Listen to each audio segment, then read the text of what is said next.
वैर के घोड़ागांव चारागाह जमीन पर हम यहाँ खड़े हैं।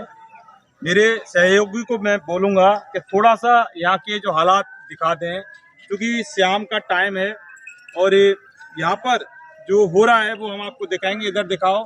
और यहाँ पहाड़ी इलाका है, ये खेत हैं और शाम का वक्त है। आखिर क्या वजह की इन्वेस्टिगेशन मीडिया की टीम घोड़ागांव चारागाह की जमीन पर आज शाम के वक्त है। इधर स्क्रीन पर आप दिखाएं, कुछ लोग हैं, इनके हाथों में शक्ति है। इन लोगों की समस्या क्या है वो हम आपको दिखाएंगे, लोगों से बात करेंगे, कब से ये लोग यहाँ पर हैं और ये क्या चाहते हैं। इन लोगों की शक्ल देख के और हाथों में तख्तियां देखकर ये तो जाहिर हो गया कि ये आंदोलनकारी हैं और हक और इंसाफ के लिए ये आंदोलन कर रहे हैं। समस्या क्या है? देखिए, भारतीय जनता पार्टी की सरकार में इंसान के जीवन में सिर्फ समस्या के अलावा कुछ नहीं है। हालांकि चीनी की रेट बढ़ गई 20 रुपये किलो, इस पर हम बात नहीं कर रहे। वो सरकार का काम है कीमत बढ़ाना, कीमत घटाना, जनता का काम है पिसना। चीनी हर इंसान की जीवन में सुबह से लेकर शाम तक काम आती है, लेकिन सरकार दमादम इनकी कीमतें बढ़ा रही है और जनता को परेशान कर रही है। देखिए, ये स्थानीय लोग हैं, इनके हाथों में शक्ति हैं। पहले हम बताएंगे। देखिए कि घोड़ागांव के चारागाह पर कमलेश भड़ाना का अतिक्रमण, पूर्व विधायक अतर सिंह भड़ाना की पत्नी कमलेश भड़ाना ने घोड़ागांव के चारागाह पर अवैध कब्जा कर रखा है। यानी कि हिंदी में लिख रहा है और हिंदी में हम बोल रहे हैं। अगर किसी के अभी भी समझ में नहीं आए तो इसका इलाज हमारे पास नहीं है। सरकार आज तक ये अतिक्रमण नहीं छुड़ा पाई है। गांव वालों ने कई बार धरना प्रदर्शन हड़ताल की, अधिकारियों को बार बार सूचित किया, कोई कार्रवाई नहीं। प्रभावशाली रसूख के कारण एक खनन माफिया की पत्नी खुलेआम चारागाह पर कब्जा किए बैठी है। चारागाह पर कब्जा गांव के पशु और ग्रामीणों के अधिकारों का खुला उल्लंघन है।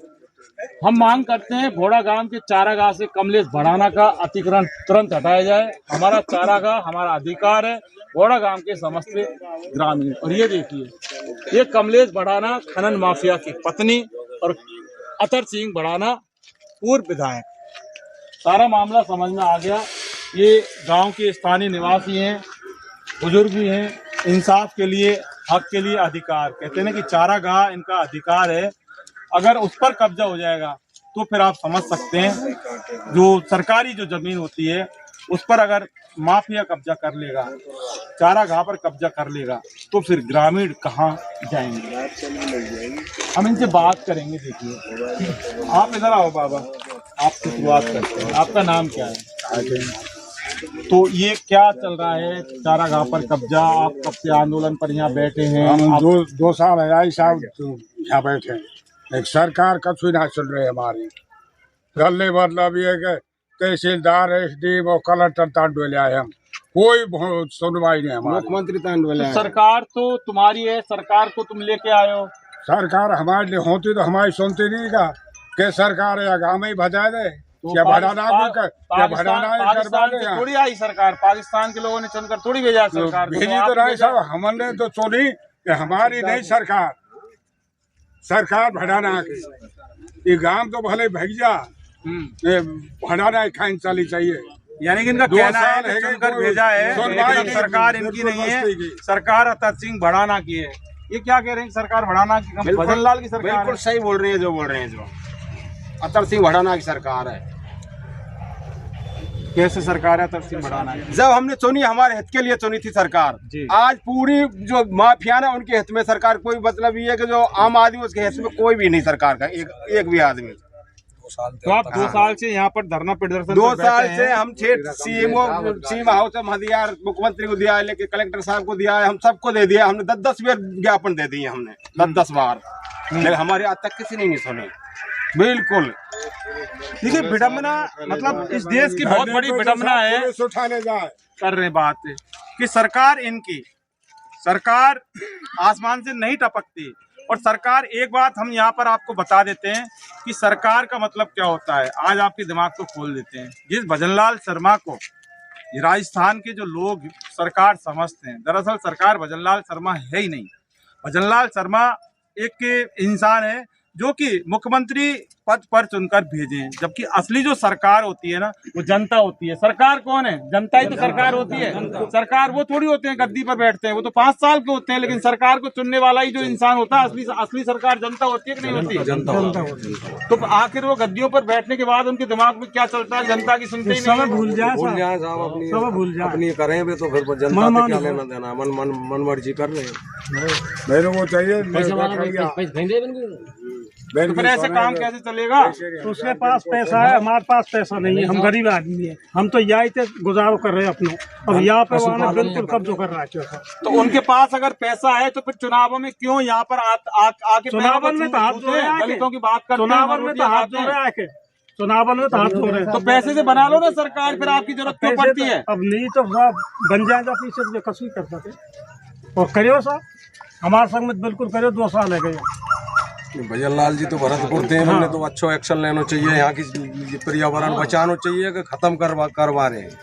ये है पूरी प्रॉब्लम। देखिए, माफिया राज के कब्जे से एक बात तो तय है कि जल, जंगल और जमीन इसका अस्तित्व खत्म हो रहा है।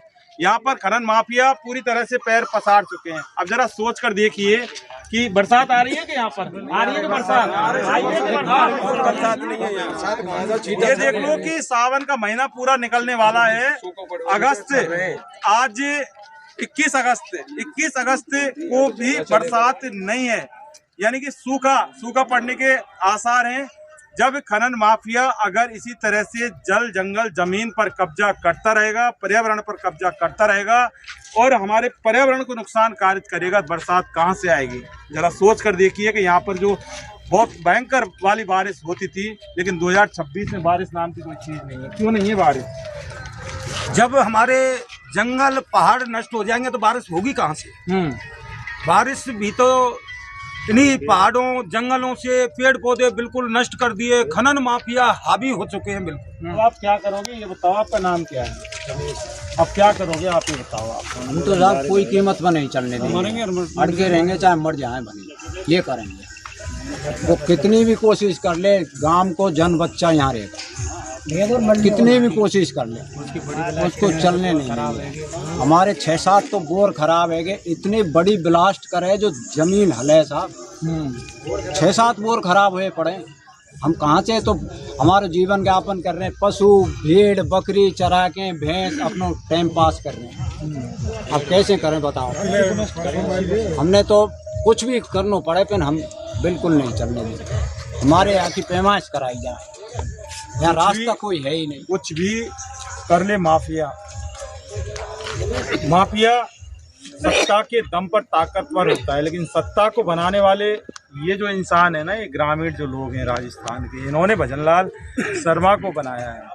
लेकिन अगर भजनलाल शर्मा मुख्यमंत्री के दिमाग में कुछ उथल पुथल चल रहा है माफिया राज को लेकर, तो वाकई दिमाग से निकाल देना चाहिए ना। चुनाव आ रहे हैं, ये 2 साल बैठ लिए, 2 साल और बैठ लेंगे, 10 साल बैठ लेंगे, क्योंकि गांव का अस्तित्व, अगर ये चारागाह जमीन पर माफिया का अगर राज हो गया तो गांव का जो पुरखों ने जिस गांव को बनाया है, अपने खून पसीने की मेहनत से इस गांव को सींचा है, उसका अस्तित्व तो कम से कम ये खत्म नहीं होने देंगे। नहीं होने देंगे ना, नहीं होने देंगे।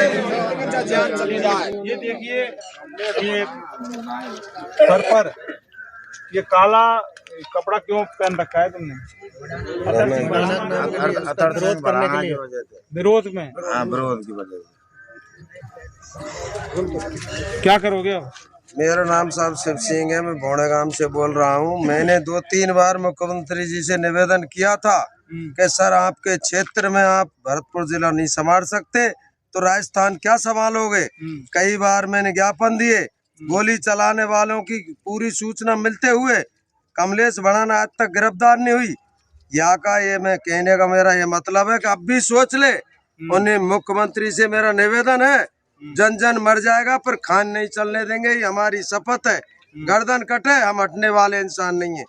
हम हाथ उठा के कह रहे हैं, कम से कम गांव में 3-4 हजार आदमी है, सबके पशुपालन पे दाव लग रहा है और मुख्यमंत्री नजर उठा के देख रहा है। गोली चलती है, इनको पकड़वाता नहीं है। पुलिस हमारे लिए हावी होती है, ना कि अतर सिंह के लिए नहीं।